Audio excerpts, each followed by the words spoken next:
Welcome one, welcome all to my podcast focusing on your favourite sports and your favourite athletes on their Olympic journey. This is the road to Tokyo. This is 2020 Vision. Hello and welcome to episode 10 of 2020 Vision. On this week's episode, we have two powerhouses of the para-athletic world, Cam Crombie and Marty Jackson. These boys are both amazing shot putters and even more amazing people. I'm going to start with my chat with Cam Crombie. Cam started off his career as a basketballer and now is currently a world champion shot putter. Here is my chat with Cam Crombie. Tell us how you got started as an athlete. So I actually was playing basketball, or a bit of everything really. I got a twin brother, a younger twin brother, and we grew up playing whatever we could. Started with soccer and basketball, and eventually later on in life, when I was about 26, I got contacted by someone from Rowing Australia. And that's how I kind of got into the more elite sport. But yeah, just started out as a school kid, just attempting just about everything, to be honest. And then went through basketball for the next 20 years. What position did you play at basketball? So I started out as what was I? I was a small forward. One of the smaller guys, and it wasn't until I was about 18 that I actually did a bit of a growth spurt and ended up being 6'5". So quickly turned into more of a 4'5" kind of power forward. It took a bit of getting used to, but that's where it all started. Beautiful. So I'm a bit of a basketball fan myself. So I love this. I love the sport, and I know that once you play basketball, you can use what you learn there in different other elements of what you do. What you learned in basketball, can you kind of relate that to what you're currently doing as a shot putter, I believe? Yeah. So for me, basketball was such a big part of my life in the early days. Like I was doing it 6 days a week. Ended up, playing for the New South Wales country and representative and academies and all that kind of stuff. But for me, it was just it was played a massive part in kind of team play, situational awareness, kind of adapting, and it was something a bit very different to what you get with shot put and athletics in general. I mean, it's so at times you are incredibly isolated and you've got no one else to push you other than yourself and training sessions and stuff. So I think there's some things that translate very well, and like the basic skills and movement, fitness, and other things just provide a really good base for you to kind of build everything from. Definitely. Now, you are a para-athlete. Are we able to talk about what you carry in order to compete as a para-Olympian?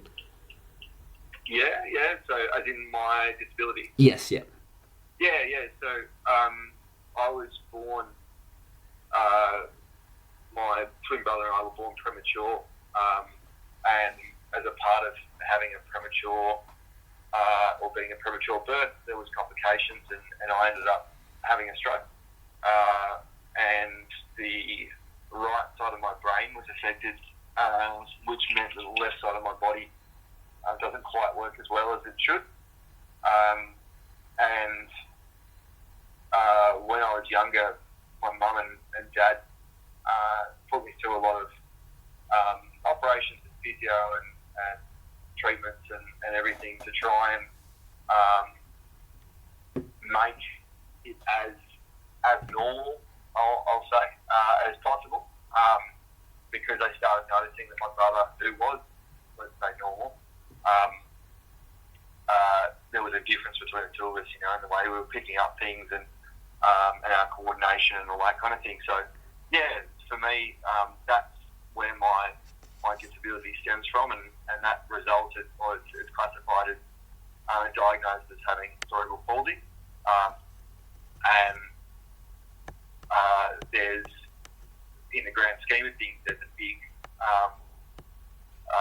big range of I guess, severities of cerebral palsy. So there's the TNS, like track and field class, and then ranging from number 32 being the most severely affected, all the way up to 38, which is the least severely affected. And that's where I fit in, which is basically as close to being able-bodied as possible, but showing signs of obviously a brain injury that links up with a physical impairment.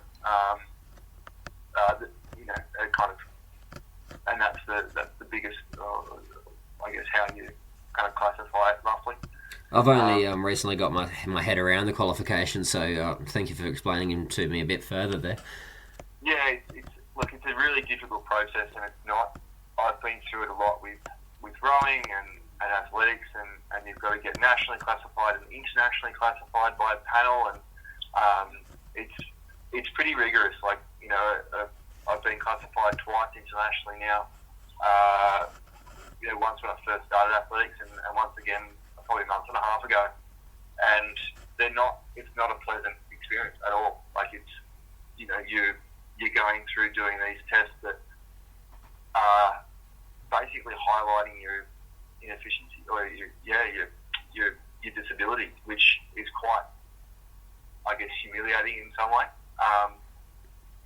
But it's what has to be done, and I think mine took about an hour and a half, 2 hours for them to deliberate and make sure that everything they were doing right. They do it over and over and over again, and watch the effects of fatigue and all that kind of stuff. And so it is a very grueling process, but it's necessary to make sure that you are in the class you're supposed to be in, and you're competing against people that are with a similar abilities, which is it's painful at the time, but it's probably a good thing that it is painful to have to go through it. So. You sound like a bloke that's very thick-skinned, and with the disability, I believe it comes with some downfalls and how you feel about yourself. How in life have you perked yourself up and kept going? Obviously, with a gold medal or two in your belt, that helps. But what else have you done? Yeah, makes it a bit easier, but that doesn't come without first having I guess the negatives. And those experiences aren't good experiences until you've had some really bad ones. Like, I actually didn't find out I had cerebral palsy until I was 16. My mum and dad actually kept it from me, and that's why I went through the normal kind of able-bodied side of things. But then they knew why I was fatiguing and why my coordination was going out the window, and later on in the day or later on in a tournament where I had no idea. I just thought that's how people were. I thought, everyone's left side of their body was bad. So was there resentment in a sense at all? Sorry? Was there resentment in a sense at all when you find out at a later year, or did you just continue on? No, you're okay. I think that's it. I think by the time I found out, it was done. Like, there's nothing. I didn't really understand it at the time, but as the kind of years went on, and I heard some stories from relatives and stuff that said, "Oh, you did this, and this is what you were like, and this is how many hours they spent doing physio and money and all this kind of stuff." And I think all of it is pretty hard. But I think you kind of realise that, and without it doesn't get worse, it doesn't get better. It's always been there, it will be there, and I guess now it's just on a piece of paper that says this is what you've got, and it kind of makes sense, and you kind of think back about all the times that things were hard and weren't going to plan, and your shots weren't coming off and all that kind of thing, and you kind of go, well, I guess that kind of makes sense now, because this was the reason.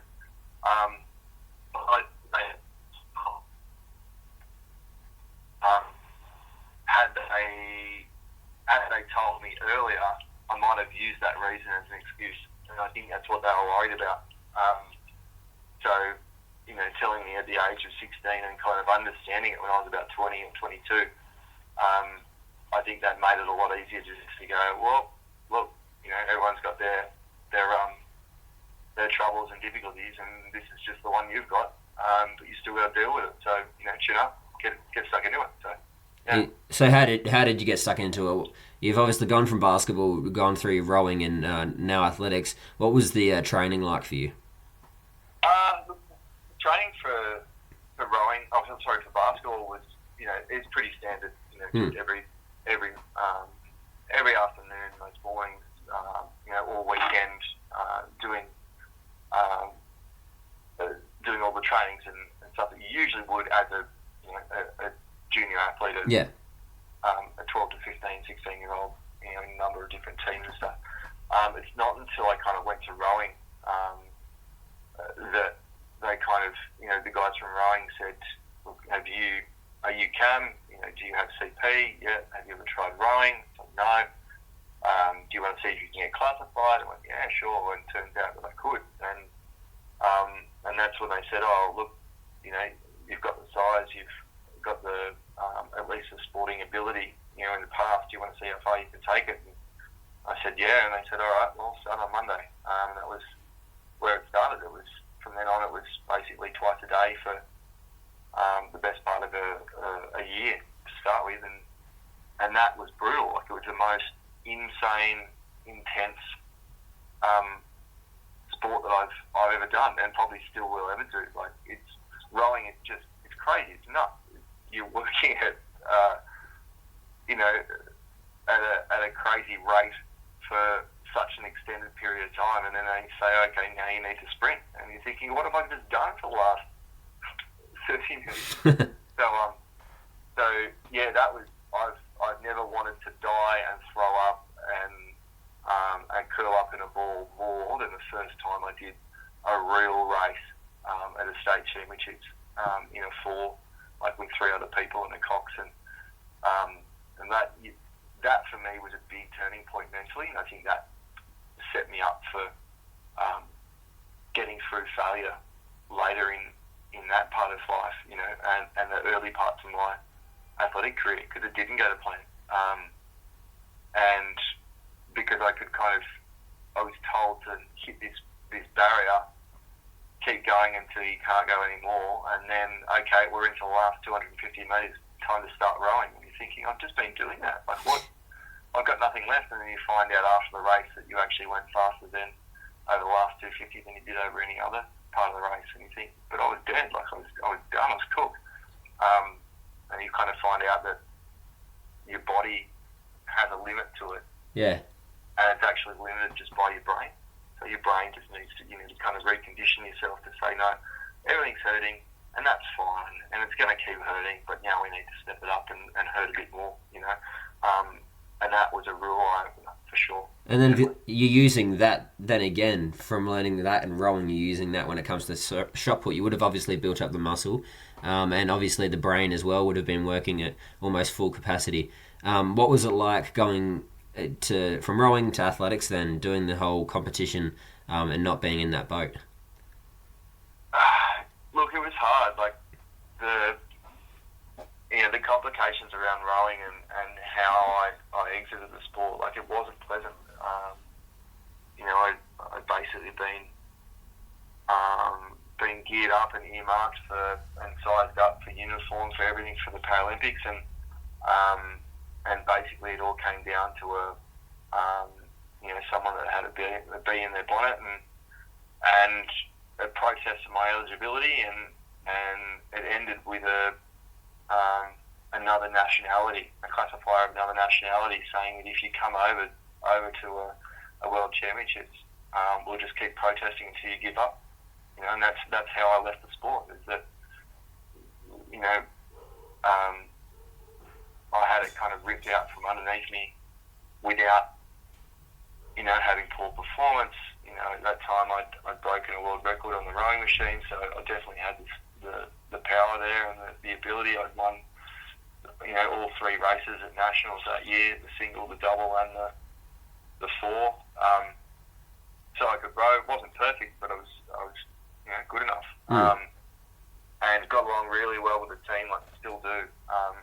good people, but it was just someone else had other ideas, and that was the most brutal thing to have to kind of face. It's like you put, rowing in Canberra, like in winter, is just brutal. It's not something that, is that really enjoyable. You got ice hanging off the side of the boat as you're trying to, row through it, 5:30, 6 o'clock in the morning. So,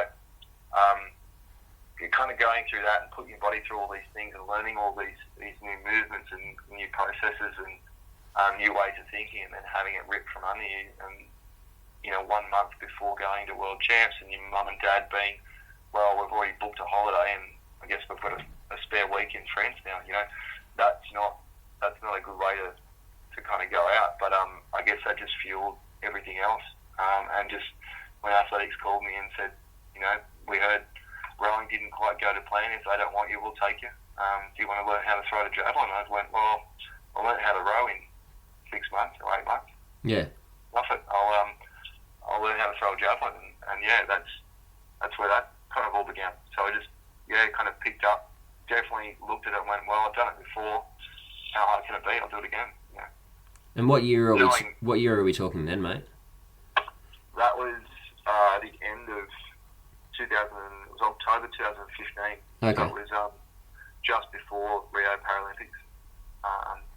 Is when I kind of started. I had about 9 months to learn to throw javelin, and even shorter to qualify, I think. And that was it. And then just got stuck into training again twice a day.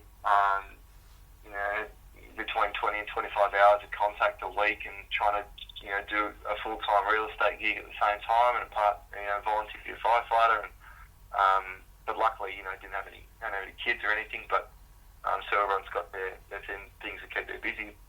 But it was just it was an intense kind of learning process. And I think for me the biggest thing was actually taking all this sweat and kind of grunt training and exercise, and then going, well, you don't do that anymore. Now it's just it's a neural thing. It's a power thing. The shot put and javelin's so different in the way you train, the way you perform, the way you compete, the mindset, because you don't have 200 strokes to try and get it right. If you stuff up a stroke, you don't have another 199 to make up for it. Just pull a bit harder. You got 6 throws and that's it. And you've got to get it right on every one of the throws, or it just goes a bit haywire. So yeah. So you mentioned firefighting, and you've got your job as a real estate agent. You can plug that if you like at the end. That's fine.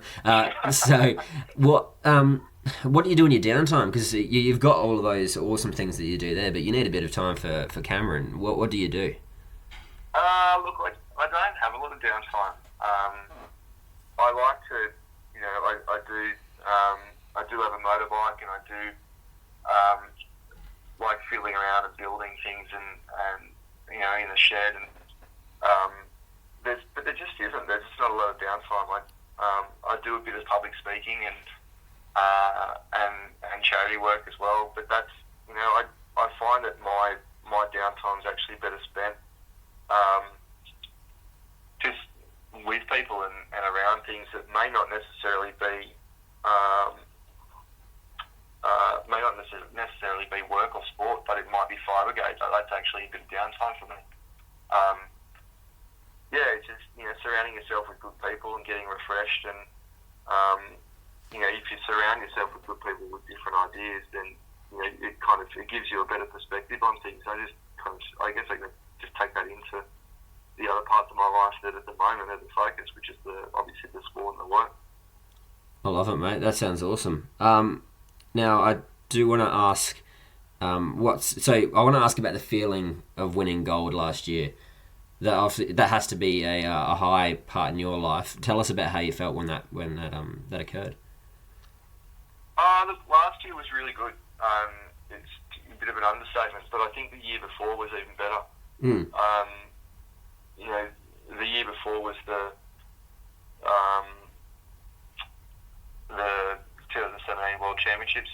It was my first competition as an Australian rep. after coming so close in rowing and more or less failing there, and then coming so close with the javelin in 2016 and falling short by a metre or so, and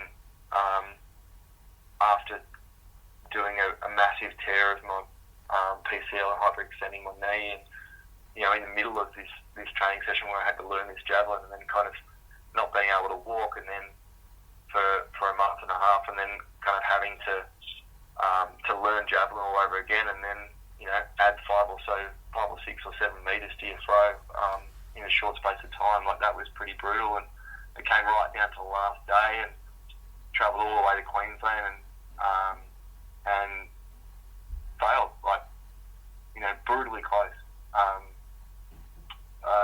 And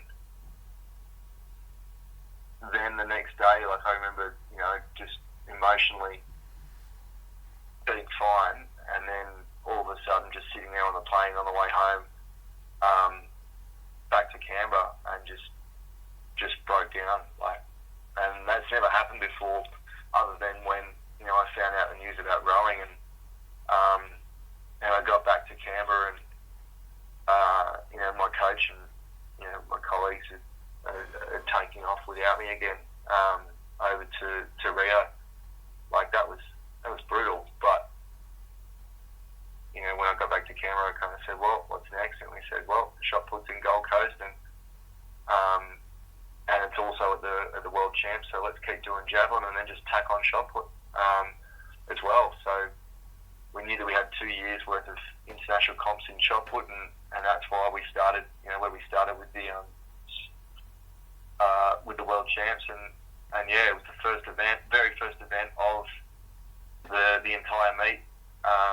It was my first event, with Australia across my chest, like, and on my second throw, pulled out a world record and ended up being a gold medal. So, yeah, that for me was a big load off, a big kind of, expectations have now kind of been released a bit. So I did what I was there to do. So for me, that was a big justification about why I was doing what I was doing, and all the little painful things along the way have all suddenly become worth it. It was a pretty special moment. A rounded moment there for you. Yeah, it was incredible. Like, it really was, and I think being able, that was one thing, and then kind of a year later being able to do it again. Commonwealth Games isn't quite at World Championships, but no. To have 30,000, 35,000 people in a stadium and on home turf as well. Yeah, like, it's just, it was incredible. It really was, and a really good mate of mine, Marty Jackson, picked up a silver. Yeah. And for me, that was actually more. That was more special than me actually winning gold, because he came so close in the World Championships. He came fourth, and he could have, had he been at his best and popped a good one out, he would have medalled easily. But he knows that, and he kicked himself for it. But the fact that he got back on the horse and didn't let anything stop him, and he's back, and he threw a PB to take silver, and then he's still outright number 2 in the world, I think. So he's come a long way. He's a real fighter. He's a lot older than a lot of the people on the team. He's a bit of a grandpa, but he's got such a good head on him. You need those sort of guys in a team, the ones that play dad, to keep you in line and to do the right thing by yourself. And no, he's the one that plays up, mate. He's good. He's, I won't tell you his age, but him and I generally, we're among the older guys on tour when we do go on tour. And we're so close that we room together in the same rooms. When we're about to compete against each other the next day, and people kind of look at us and go, but you're supposed to be competing against each other. Why aren't you? What are you doing? Like, how come you're rooming together? And we're just like, well, I don't know, that's what we do. We're teammates. Like, well, actually, I think he came from a gridiron background, and I've come from a basketball background, which is big. You know, team sports always been a massive thing for us. So we both had to adjust to a very isolated sport, and I think that's probably, without speaking for him, I think that's probably how we get around it. It's like we have our time off the field and out of the circle where we act like idiots and have a good joke and have a good time and push each other and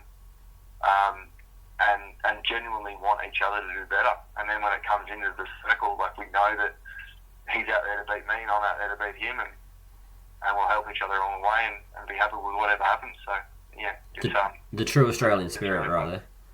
Yeah, no, it's good fun. Look, as I said, he's got a good head on his shoulders, and he makes it very easy to compete against and compete with, and to just be around. He's just a really good guy. That's amazing, mate. So he doesn't try and put any pepper in your shampoo or anything like that before the game to turn no, around? I definitely think he would if he could. I would have put pepper in his shampoo, but he doesn't have any hair, so... I love it, mate. Well, one last question for you. I know you've got to continue on with your night. Do you mind? Is there any words of advice that you'd give to those up and coming athletes that are looking to achieve, whether it be a power athlete or just an athlete that's going for gold at Tokyo next year, whatever? What would you say to them? Look, I just say have gratitude. I think one of the biggest things for me over the last even the last 6 to 8 months has been kind of noticing or acknowledging where I'm at in my career and what I'm aiming for, and not setting expectations too high of myself that end up derailing the effort. You want to set goals, but you can't be so focused on them that you tear yourself apart when you don't hit them. You have to aim for them, and when they don't happen, if they don't happen, then you have to reassess and get better. And I think for me, the big part of it is the gratitude side and going, well, look, this is what I've got, this is what I was given, and at the end of the day, whatever happens, I'll be happy and I'll be very grateful for what I've got, because I know that there's nothing else left in the tank, and that's where my push and my drive comes from, just a sense of gratitude, and that I'm very incredibly lucky to be even in the position that where I'm vying for selection for Tokyo. You know, before I even get there, it's still a very, very good position to be in, and I can't take it for granted, that's for sure. Thank you very much for joining me today, mate. It's been awesome to talk with you. You're such a wholesome bloke, and I just love, personally, from doing what I've been doing, just hearing what you talked about, the gratitude that people have. They're not all, hey, I'm the best in the world sort of thing. They're just straightforward, and you've definitely proven that, and I thank you very much. No, thanks for having me. Really appreciate it. No problem, mate. Enjoy the rest of your day. Thanks, mate. Bye. How amazing was that chat there with Cam Crombie? Definitely a guy that has his head screwed on, has the right goals in life, and knows what he wants to achieve. He even did my job for me in a sense. He introduced and talked up my next athlete that I've interviewed, which is Marty Jackson. And Marty has a very good story of his own to tell. And Cam, if you're still listening, mate, he has some good words to say about you as well. So here he is, Marty Jackson. Okay, mate, tell us how you started as an athlete, where your journey began. Well, originally played American football for, I think, 13 or 14 years with the Geelong Buccaneers. So, played, I captained that team and started the team back in 2003. And, went on to play for Victoria. Had a number of calls for Victoria, and it was on a pretty good sort of progression up through the ranks, and an injury happened in 2014 on the field. Do you have a favourite NFL team? Do you follow the sport at all? Yeah, I'm a Tennessee Titans fan, but don't hold that against me. No, that's okay, mate. I jumped on the Patriots bandwagon about 10 years ago, so... Yeah, definite bandwagon. Yeah. No, that's good. So, do you mind telling us about the injury? Because that is, in a sense, what has got you to where you are now in athletics? Yeah, look, the injury was probably a result of knowing the game too well. I was playing at home down in Geelong, and it came off the edge. It was a screen play, and I read it really early. So I made a sort of break and hit a full sprint to hit the guy that was going to receive the ball. And as I hit him, a fellow player came in low and speared me in the knee with the helmet, and it just took the knee off, took the leg off below the knee, flipped me, and the knee was dislocated, the ligaments were gone, and the nerves were shot. So I knew straight away I was in trouble. It just didn't. There was no pain or anything along those lines. So I sat up and I thought, I'm in a bit of trouble here. So we put it back into place and off to hospital, and the rest is history. So speaking of history, what sort of history followed from that injury, if you don't mind speaking about it? No, that's no worries. Look, I've never been sort of one to, dwell on things or anything along those lines. So, sat in hospital, and the doctors said, look, Marty, you're probably not going to walk again or walk properly again. That doctor got the sack, and then, they gave me another doctor. We it took maybe 24 hours or so, a day of, woe was me, and sort of coming to grips with the injury and, not being able to feel the leg and whatnot. But I thought, look, I can't sort of dwell on it. The next day I contacted or Googled up the Australian Paralympic Committee and found Tim Matthews' number, and I ended up sending him an email and saying, look, here's the situation in hospital. Things aren't looking great, and is parasport something that would be an option for me? I remember getting an email back and saying, oh, look, you could come good, and that's sort of something that I wasn't keen. Obviously I wanted to come good, but there was something I needed a goal to work on rather than focus on the injury. So we booked an appointment with the APC, I think 3 or 4 weeks later, while I was still lying in the hospital bed, and it was basically the leg was just going to have to come along for the ride, and I was going to start on my journey. So, look, if it came good, it came good, which it's repaired somewhat, but still affected. It's amazing how you took the jump so early. You obviously have it in you to become a great sports person. What's inspired you to kind of want to reach a high-end sports role? Well, because you made it through to Victoria and all that stuff with your American football. You obviously wanted to take the journey once you found out that you might not be able to walk again. So where did that sort of spirit come from?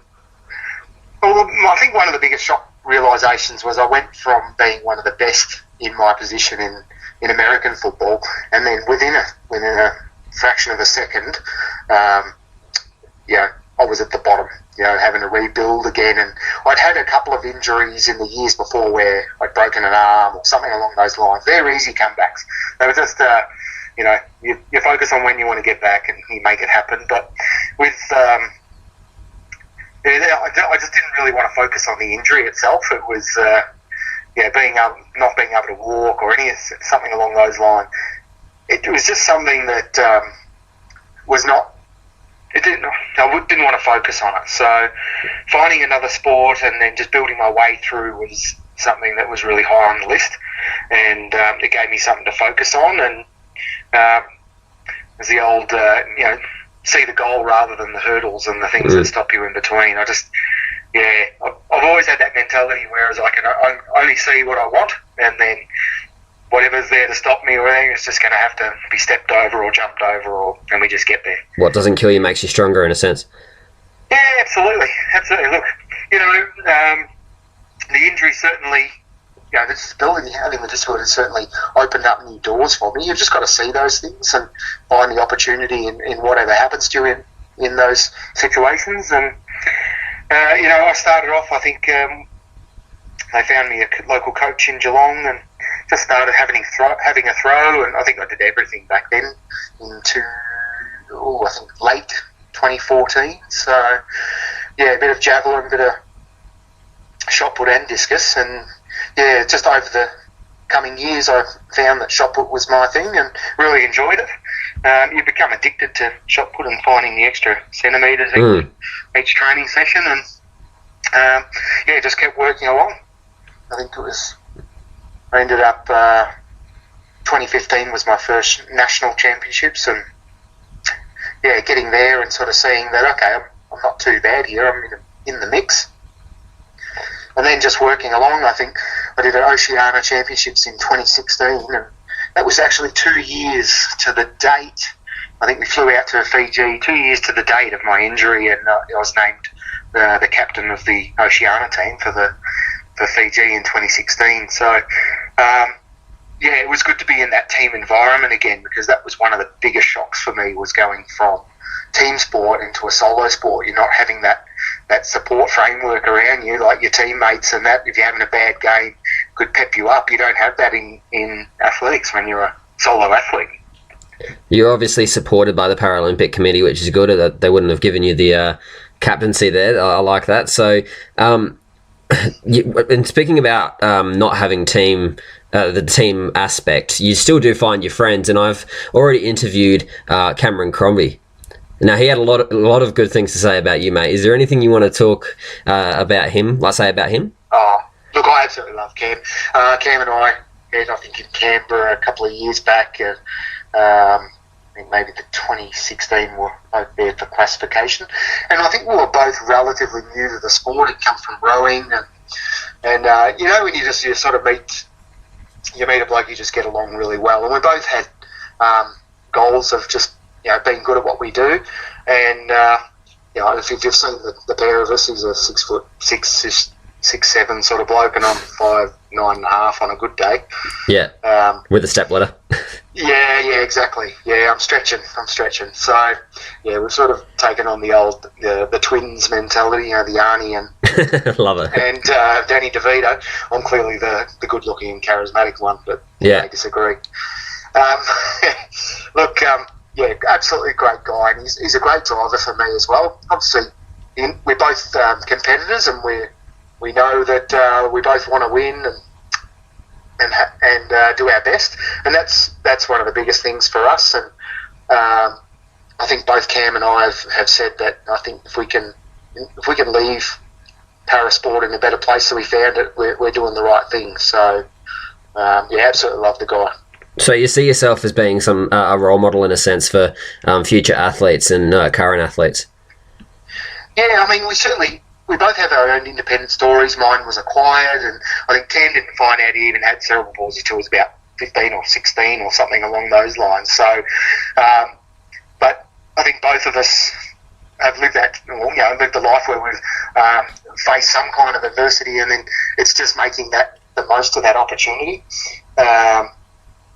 And I do think that. I think anything that you touch, whether it's a footy team or in employment or in sport or anything that you do, I think if you can represent that pretty positive and leave it in a better place, you're on the right track.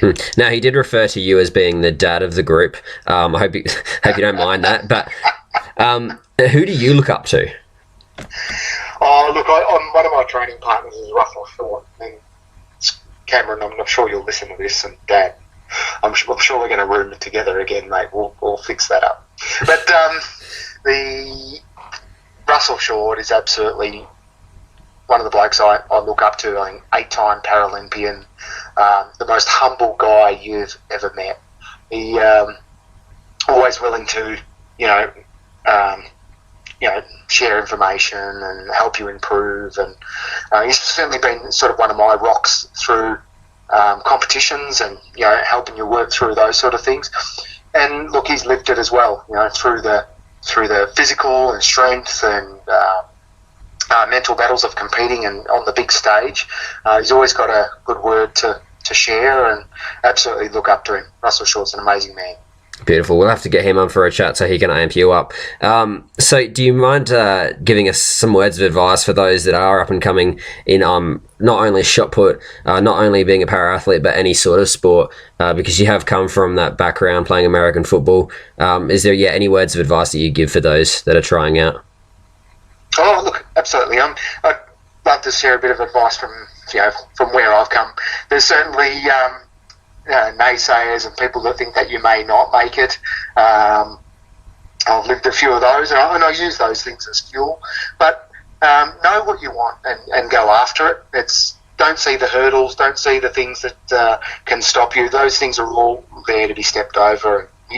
They're going to be there whether you like it or not. But just if you can see what you're after and know the goal, that just go after it, get after it.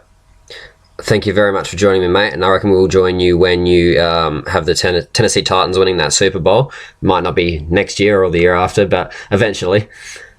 We might knock off those Patriots in playoffs soon.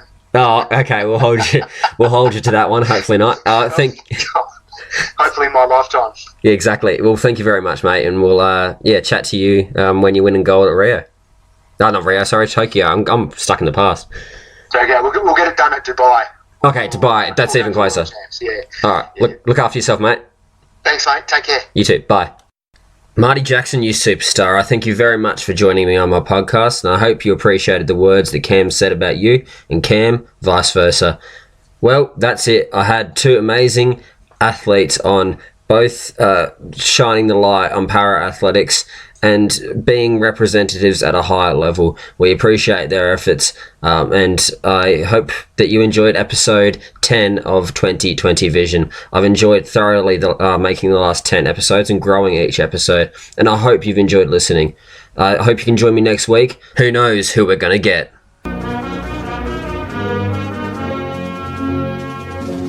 Thank you for listening to another episode of 2020 Vision. If you want to find us elsewhere, go to Podbean, YouTube, or Spotify and type in 2020 Vision. You can also find us on Facebook. Thank you very much for joining us, and we'll see you again next week.